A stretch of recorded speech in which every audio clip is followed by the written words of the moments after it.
This is going to be the final presentation concerning the study that we've had of God's judgments that are depicted in Matthew 24 and 25.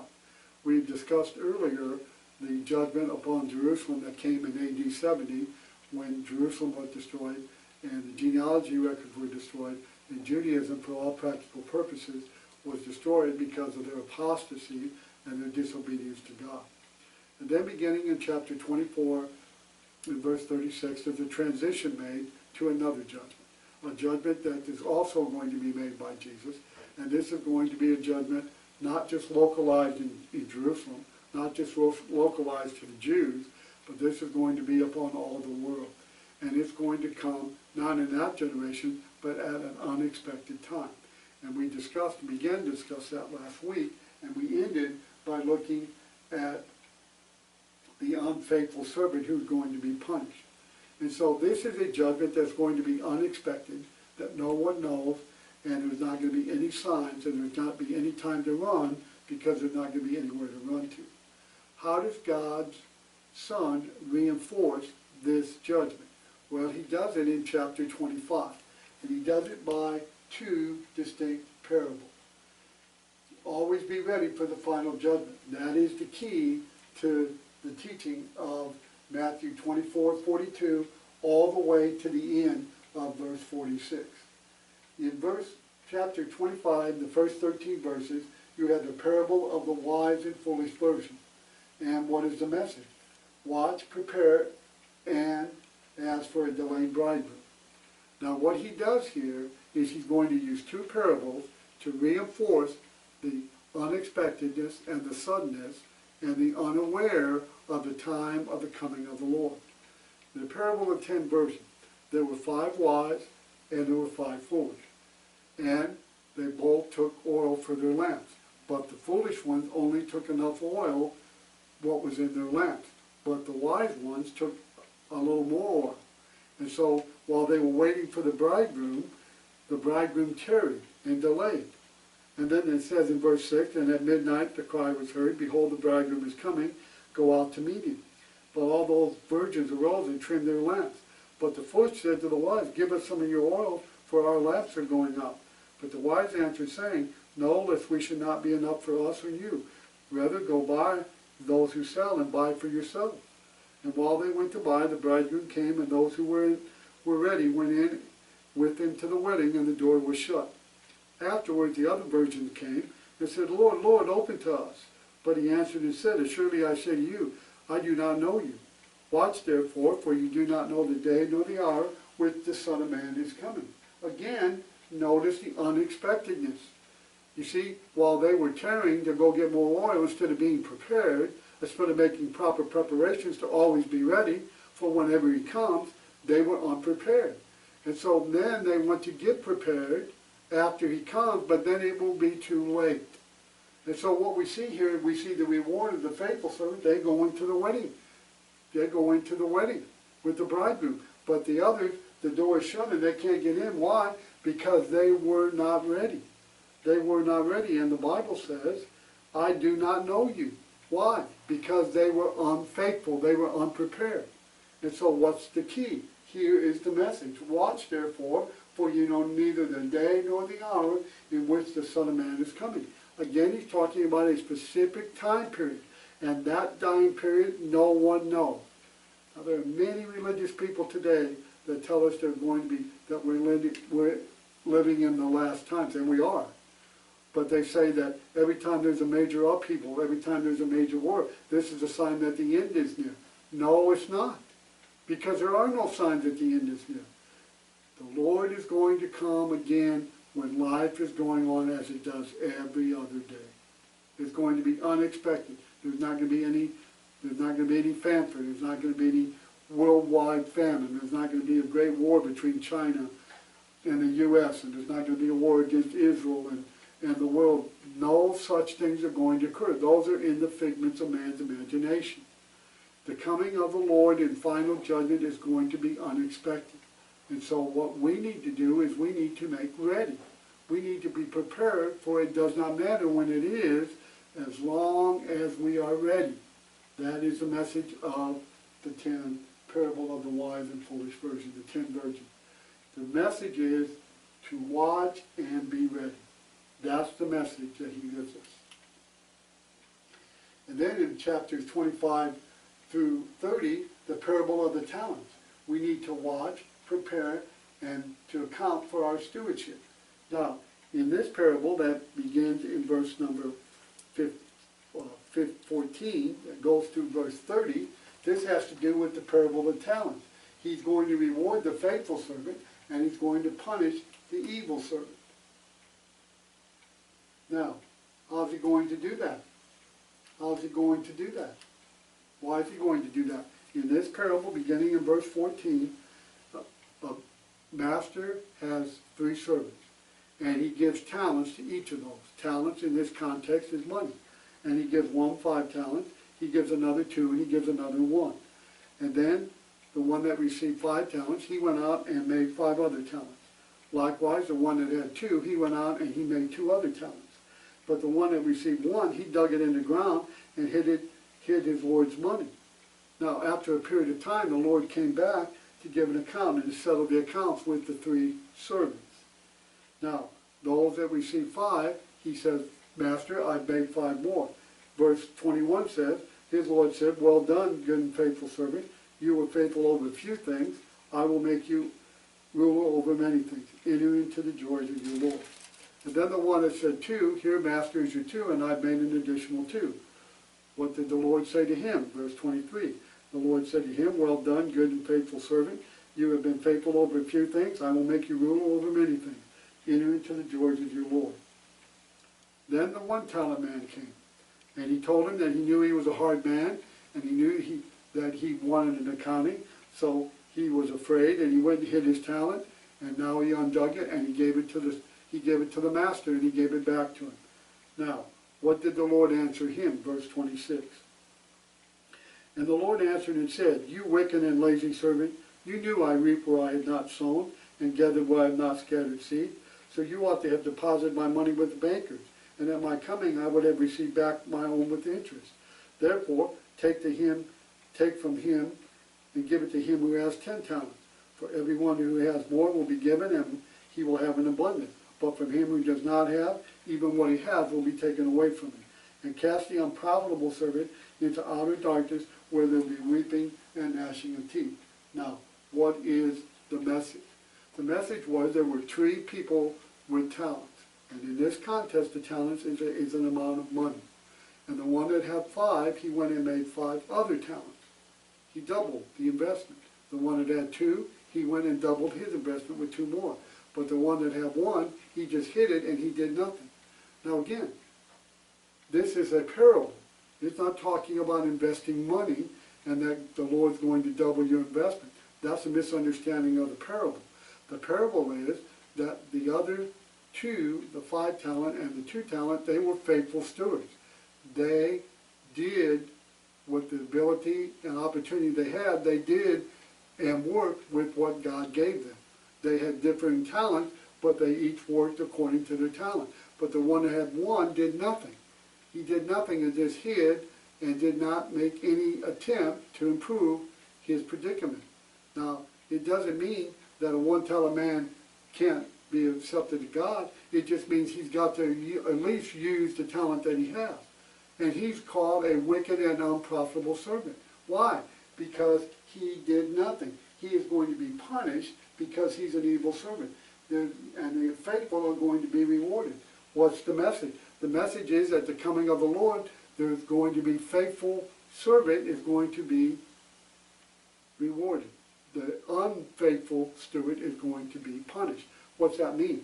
That means we're going to get a reckoning of how we've conducted our lives, what we have done with the ability and opportunity God's given us. Have we produced good work with that, or have we just been lazy and just consumed ourselves with what we want? And we've not been busy in the Lord's work, and we've not been busy in the Lord's kingdom. And we've just abused the talent, and we've abused the opportunities that God has presented us, and we've not done anything with them. That makes us unprofitable, and we will be punished. So what's the message? The message is that we need to be busy, and we need to prove ourselves to be wise stewards. How do we do that? We're faithful. We're faithful to what God commands us to do. We're faithful with the abilities that God gives us. And the opportunities that are presented to us, we do something with them and we act upon them. That is the meaning of both these parables. Both of these parables are reinforcing the ideal of the unexpectedness of the coming of the Lord, and that a reckoning and a judgment is going to be made upon those who are prepared and upon those who have been faithful. And also a judgment is going to be made on those who are unprepared and those who are unfaithful. That is reinforcing the ideal of the final judgment, of the suddenness of it, and the complexity that is going to apply to everyone, and all servants will give an account. Now, at the end of this text, from 31, this is a scene of final judgment, prepared by serving the Lord and his brethren. Now, I want you to understand, beginning in verse number 31, we're going to get a glimpse into final judgment. We're going to get a glimpse into the final judgment scene. Now think about this.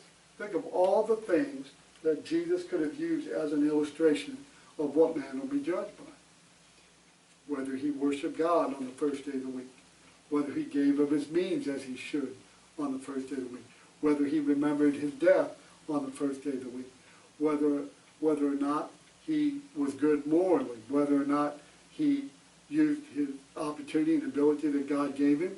Did he use it wisely? No.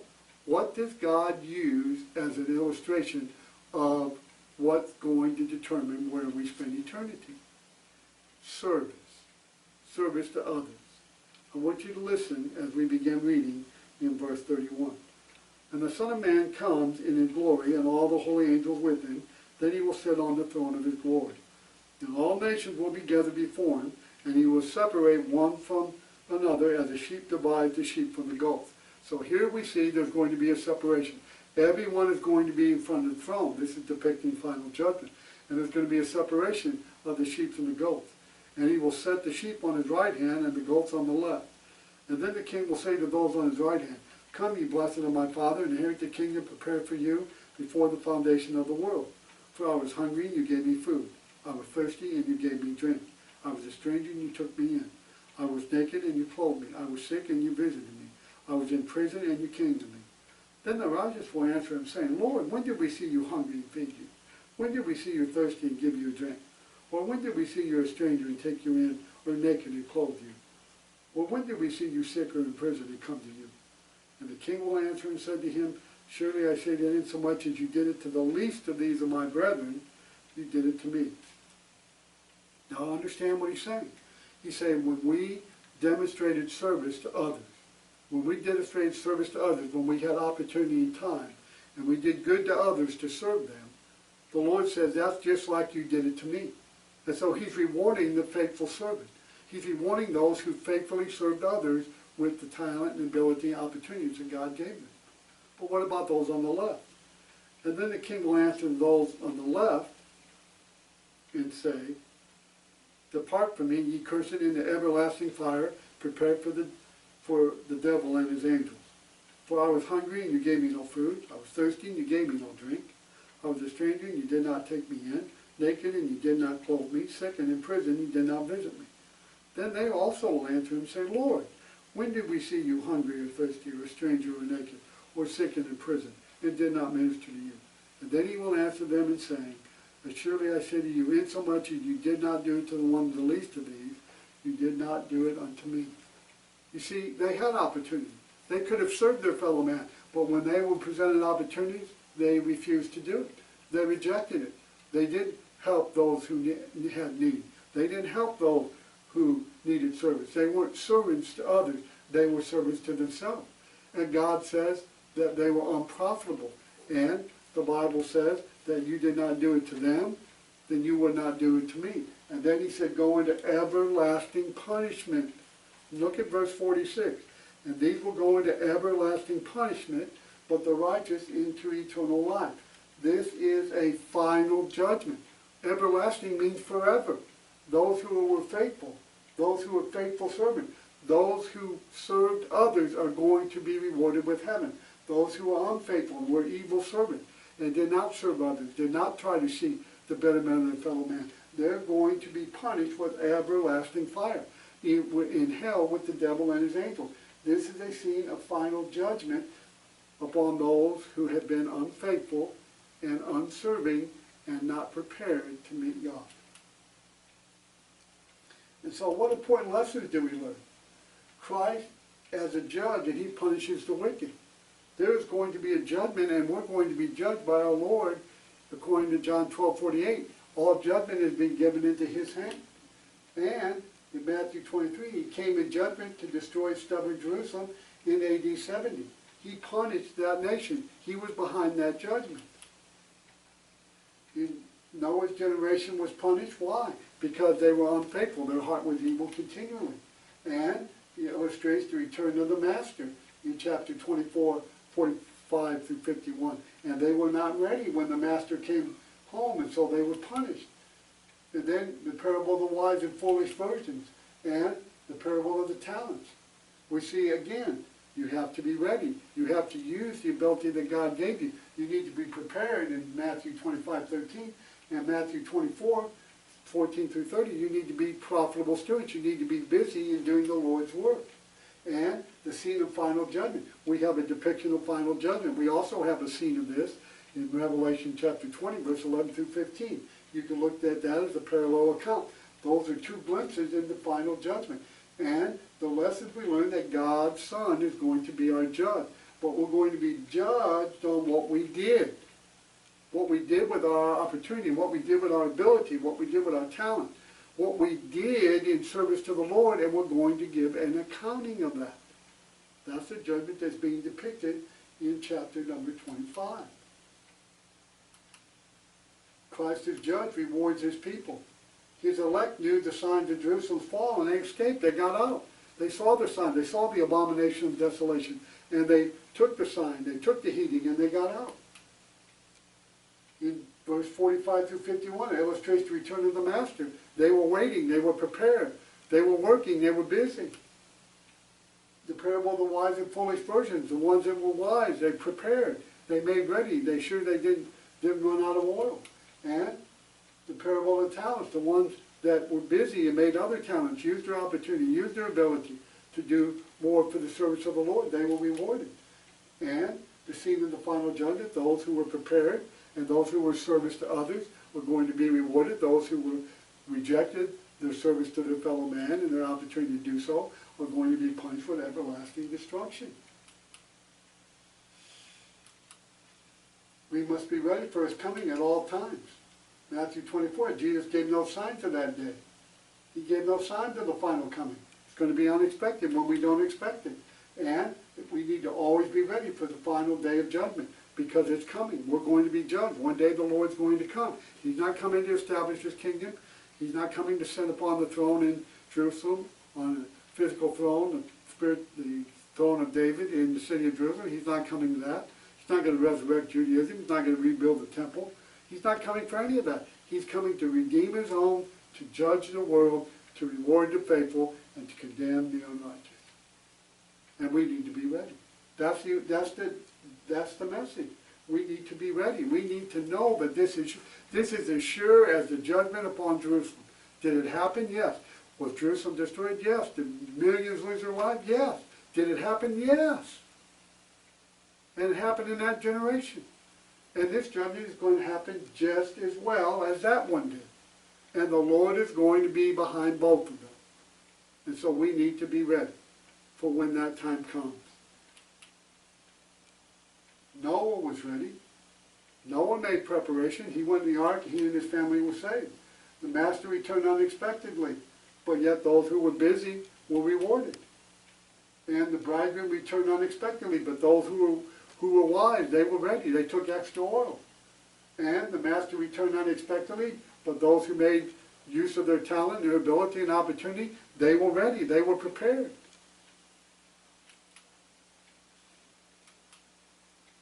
We must be ready for his coming at all times. Sin, stubbornness, self-righteousness, satisfied, neglect make us unprepared like the Jews. When we are living in sin, when we are stubborn, when we're self-righteous, when we're satisfied, when we neglect our duty and opportunity, we're just like those stubborn Jews, and we're unprepared, and we'll pay the price in the end. just like they did. But false doctrine distorts Jesus' teaching, makes us unprepared like the Jews. There are people saying, don't worry, as long as you believe in Jesus, you're going to be saved. As long as you're a good person, as long as the good outweighs the bad, then you're okay. Those are false teaching, and all it does is makes us unprepared, because we're not doing the things that God has told us to do in His Word. That makes us unprepared. Jesus warned deceivers.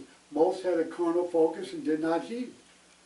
Jesus told them there's going to be deceivers. There's going to be those in the days of destruction of Jerusalem that says, hey, God's not going to let this city fall. God's going to protect us. He's going to swoon in and He's going to protect the temple. He's not going to let it be destroyed. They were false deceivers. They were false teachers. They were deceiving the people because they did fall. They lied to them.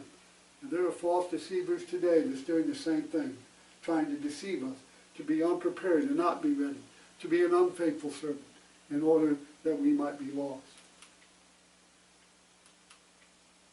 We must be ready to coming at all times. False doctrine distorts Jesus' teaching, makes us unprepared, and premillennium distorts Matthew 24. Carnal focus seeks signs of coming of an earthly kingdom.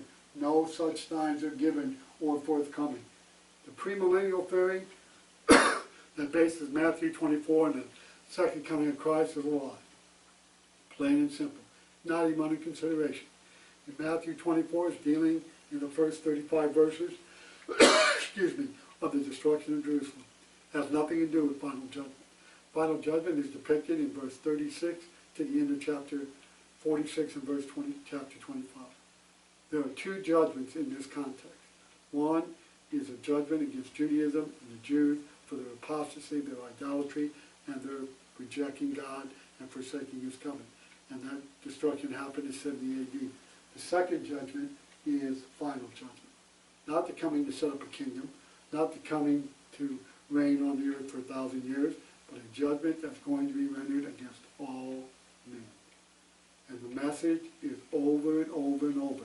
It's going to be unexpected, and we need to be ready. That's the message of the text. You see, judge of Jerusalem, that's going to be a national judgment. The judge of all men, that's going to be personal. This is going to be a local judgment, but the judgment of all men is going to be universal.